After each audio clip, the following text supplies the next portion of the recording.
कई बार कुछ फ़िल्में दिल छू जाती हैं।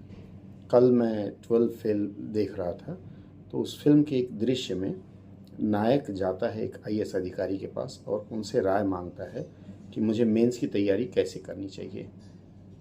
उस आईएएस अधिकारी ने उसे थोड़ी बहुत प्रताड़ित करने के बाद कहा, अच्छा तुम्हारा नाम क्या है? उसने बताया मनोज कुमार शर्मा।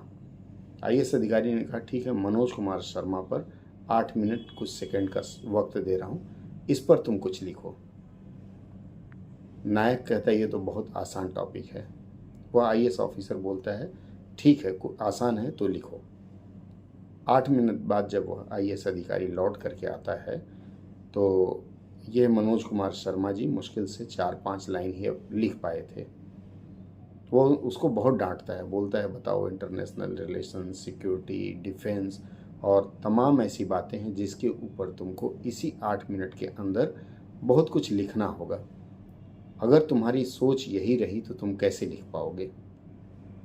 हालांकि उस आईएएस अधिकारी ने उसको प्रताड़ित किया था, लेकिन सोचने वाली बात यह है कि जो लोग भी परीक्षा की तैयारी कर रहे हैं, आप हम जो भी कर रहे हैं, विशेषकर बड़ी परीक्षा ना लें, हम छोटी परीक्षा की बात करें, तो उस परीक्षा में जहाँ निबंध लिखने की बात आती है, वहाँ आपकी थिंकिंग चलती है और सोच के लिए आपको लिखने की आदत डालनी पड़ेगी। मैंने देखा है कई बार मेरे कुछ परिचित हैं, जब मैं उनको निबंध लिखने के लिए कहता हूँ तो कहते हैं लिख लिया। मैंने कहा नोट्स दिखाओ, तो बोलते हैं मैंने मन में लिखा है। तो मैंने उनसे पूछा भैया मन में लिखा है तो ये तुम्हारा मन कहाँ दिखाओगे? किसी को अगर इसकी समीक्षा करनी हो, किसी को जांच करनी हो, तो ये मन तुम कहाँ लेके जाओगे, कौन से कागज़ पे है?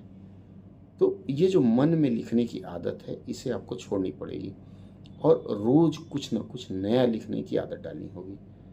यही सेम चीज़ आपका आप जब अनुवाद करते हैं तो उसमें भी लागू होता है। मन ही मन अगर आप अनुवाद करके छोड़ देंगे, अभ्यास नहीं करेंगे, नोटबुक में नहीं लिखेंगे, तो बड़ी कठिनाई होगी जब वास्तविक रूप में प्रैक्टिकल करना होगा आपको, अर्थात आपको जब अनुवाद करके देना होगा। ऐसी परिस्थितियां न आए, इसके लिए 12 फेल जैसी फिल्मों से इंस्पिरेशन लेकर के आप अपनी तैयारियां कर सकते हैं, मंथन कर सकते हैं। कई बार क्या होता है, हम बड़े जिद में होते हैं, अरे मैं ये कर लूँगा, लेकिन हमें पता नहीं होता है कि हम अपनी जिद के कारण कुछ ऐसी गलतियां कर रहे हैं जिसमें सुधार की गुंजाइश होती है और सुधार नहीं करना चाहते हैं। तो कहीं भी अगर आप असफल होते हैं तो असफलता में मूल्यांकन करें, समीक्षा करें कि क्यों हम असफल हुए हैं, और उसके बाद उसके अनुसार असफलता के कारण जब आप ढूंढ पाएंगे तो देखेंगे आपको सफल होने से कोई नहीं रोक सकता।